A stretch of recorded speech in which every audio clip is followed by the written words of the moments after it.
It's time to break, brother. Maka sudah saatnya nih kita menyimak update lagi. Kali ini edisi 27 April ya. Update Pitup macam apa di edisi kali ini? Oke, langsung saja kita preteli dan gunduli. Haha. Check it that. Segmen pertama, curhat VTuber. Picup pasti on. Ingat, pasti on. Tetap yakin. Picup sudah dinormalisasi, tenang aja. Kalau jawabannya selain sabar, kira-kira ada nggak ya? Soalnya kita sudah sabar 1 tahun lebih gitu. Kita semua diam, tetapi menunggu dengan harapan besar. Karena meski saya tidak fast track, tapi member di bawah saya banyak yang fast track. Dan belum kembali modalnya sepeser pun. Sedih saya kalau Pitup nggak balik lagi. Kasihan orang-orang yang sudah keluar duit jutaan rupiah di bawah saya. Kita sama-sama makhluk Tuhan, pasti juga merasakan apa yang sebagian besar member rasakan, yaitu kerugian karena Pitup belum on. Kalau nggak sabar, tinggalkan dan lupakan. Kalau Anda nggak bisa lupa, berarti itu bagian dari kerinduan. Itu aja mikirnya. Menunggu tidak harus sabar, sambil geremeng-geremeng juga bisa. Kok ngimpi? Kalau manajemen ada niat baik dan mau merubah pipi jadi token kripto, maka semua akan menikmatinya. Komunitas Pitup sudah banyak, jadi saya optimis pipi akan laku keras di pasaran. Asal sistem marketnya benar, seperti misalnya 1. Pasang iklan wajib menggunakan token pipi. 2. Main game pakai token pipi. 3. Belanja minimal 30% menggunakan token pipi. 4. Member wajib lock PP sebanyak 50% per tahun. Yang kelima, buka trade atau perdagangan PP minimalnya di 6 exchange. Contohnya, Toko Kripto, Indodax, XT, Bybit, Nanovest, dan Pintu. Strategi market akan menjadikan harga PP stabil, bahkan cenderung harga naik terus. Ini hanya masukan, brother, daripada nggak cair pipinya. Kan lebih baik dijadikan token kripto, ya kan? Bisa dijual langsung ke bursa pasar. Lalu beban perusahaan untuk bayar PP member akan ringan. Masuk akal sih, tapi kita cuma member. Ngikut aja sama manajemen. Yang terpenting Pitup bisa on kembali. Kita juga sudah senang. Buat saya, Pitup tetap paling berjasa. Biarpun belum on, tetap saya kenang terus. Sebab banyak kenangan di Pitup. Dari cara promosi, bagaimana ia dipromosikan, dan bentuk situs, sangat fix bahwa Pitup ini adalah money game Ponzi. Dan juga adanya rumor yang beredar bahwa Netmac yang sempat aktif membeli PP member Pitup dalam jumlah besar. Anggota Netmac kan member Pitup. Mereka juga ikut APK baru yang isu beredar marketing plan-nya adalah money game. Mungkin dalam kasus ini bandarnya adalah Unida Atmojo yang berperan sebagai afiliatornya. Sepertinya dalam kasus ini Pak Kiai Eman ditipu oleh Wilbert dan antek-anteknya. Cobalah member Pitup, terutama mereka yang yakin bahwa manajemen telah mengkhianati mereka untuk melakukan serangan balik. Kita lihat apa yang terjadi. Bukan ditipu, cuman manajemen gagal dalam menjalankan tugasnya dengan baik. Penipuan dengan pengkhianatan itu berbeda makna dan artinya. Catat tuh. Semoga menggugah hati sang founder kita, yaitu Wilbert Karimun, yang entah mengapa sampai sekarang belum juga muncul di hadapan para VTuber. Dan manajemen Pitup kita, Pak Prabowo yang terhormat, sudah hampir 2 tahun Pitup belum ada info. Apakah mereka ini berhalusinasi atau lupa ingatan terhadap apa yang telah diucapkan mereka? Semua orang pasti nggak percaya Pitup telah scam, tapi itulah memang kenyataannya. Dihimbau untuk jangan cepat tergiur dengan banyaknya aplikasi-aplikasi yang meniru seperti Pitup.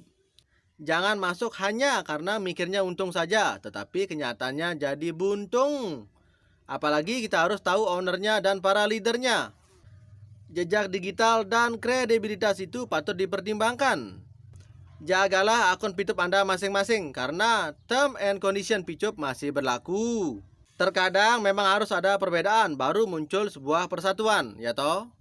Member masih juga mempertanyakan Pak Prabowo dan Pak Wilbert. Kalau sudah waktunya beliau-beliau muncul, ya pasti muncul. Terus kapan mereka muncul? Nggak ada yang tahu kapannya. Segala macam kesulitan yang telah kita lalui dan kita para member dinambobokkan oleh para leader, founder, dan konten kreator. Hal inilah yang membawa penggiringan opini yang sesat. Ditambah lagi, Wiber Karimun, Ahmad Naufal, dan para leader lainnya sudah 2 tahun nggak muncul-muncul. Tapi tiba-tiba beberapa oknum leader Picup muncul dengan aplikasi baru. Dengan isu yang beredar mengatakan Picup kedua. Teman-teman semua diingatkan lagi, jangan sembarang ikutan aplikasi dan terbawa nafsu untuk ikutan aplikasi-aplikasi baru. Mari kita tetap waspada dan tenang dengan adanya fenomena-fenomena banyaknya aplikasi-aplikasi yang muncul. Khususnya aplikasi yang dikenalkan oleh orang-orang yang sudah kita tahu siapa orangnya. Jejak digital dan kredibilitas yang mempromosikan bisnis aplikasi-aplikasi tersebut perlu teman-teman pertimbangkan. Masa udah diterkam harimau, sekarang mau lagi diterkam singa, ya kan? Cerdaslah wahai para member. Picup aja nggak bisa merealisasikan omongannya. Sekarang kita mau ditipu lagi. Weleh. Terlalu. Belajarlah dari kesalahan orang lain. Engkau tidak dapat hidup cukup lama untuk mendapatkan semua itu dari dirimu sendiri. Maka, makhluk sosial lebih mulia. Tiba saatnya kita simak segmen kedua, yaitu motivasi VTuber. Ketika kita berpikir bisa, kita pasti bisa. Ketika kita berpikir mampu, kita pasti mampu. Ketika kita berpikir nggak bisa dan nggak mampu, jangan dipikirin, hajar aja. Semangat menembus batas. Mimpi itu nggak bisa dibangun dalam semalam. Nggak bisa terwujud kalau kamu tidur di kasur aja. Capek emang. Tapi itulah harga sebuah keberhasilan.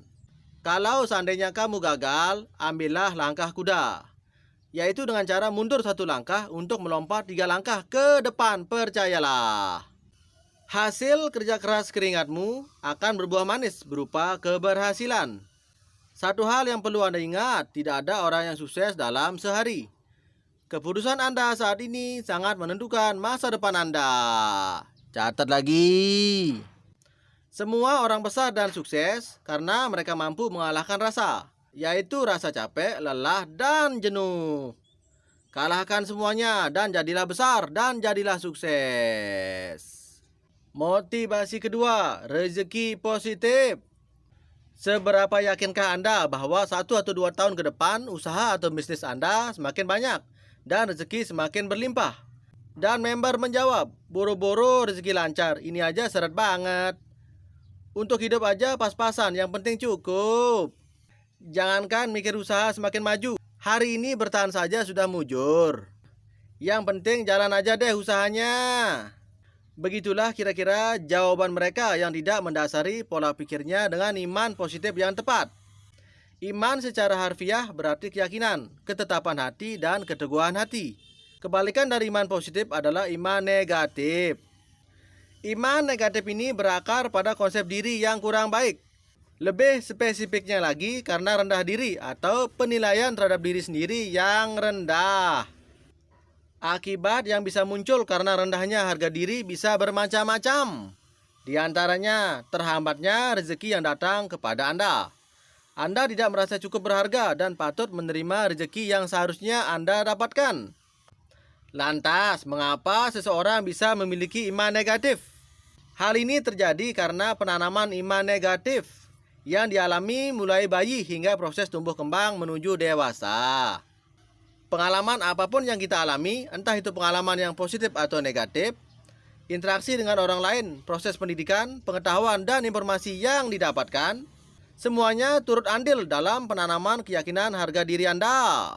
Terus pertanyaannya, bagaimana cara membangun iman positif di dalam diri sendiri? Jelasnya begini, perasaan ragu, takut gagal, takut penolakan, takut tidak berhasil adalah dampak dari iman negatif terlalu kuat. Sedangkan iman positif cenderung lemah. Oleh karena itu, diperlukan sebuah pemrograman ulang. Kemudian, kepada para peserta pelatihan, saya sering bertanya kepada mereka. Pertanyaannya begini, dalam 6 bulan ke depan, apakah Anda yakin bisa mencapai omset 10 kali lipat, bahkan lebih? Serentak mereka menjawab, ya, yakin. Ketika Anda mengatakan yakin, ada tidak perasaan kurang enak, mengganjal, dan pikiran mana mungkin? Lalu semuanya terdiam. Ya Pak, sebenarnya ada perasaan semacam ragu. Saya merasa tidak mungkin. Muncul perasaan kurang sreg. Keyakinan-keyakinan negatif ini adalah iman negatif yang menghambat datangnya rezeki Anda. Agar rezeki datang lebih banyak, Anda harus mengganti iman negatif dengan iman positif. Betul, betul, betul, betul, betul, betul, betul. Sekian saja update YouTube kali ini. Semoga berguna dan bermanfaat. Terima kasih sudah menyimak. See you.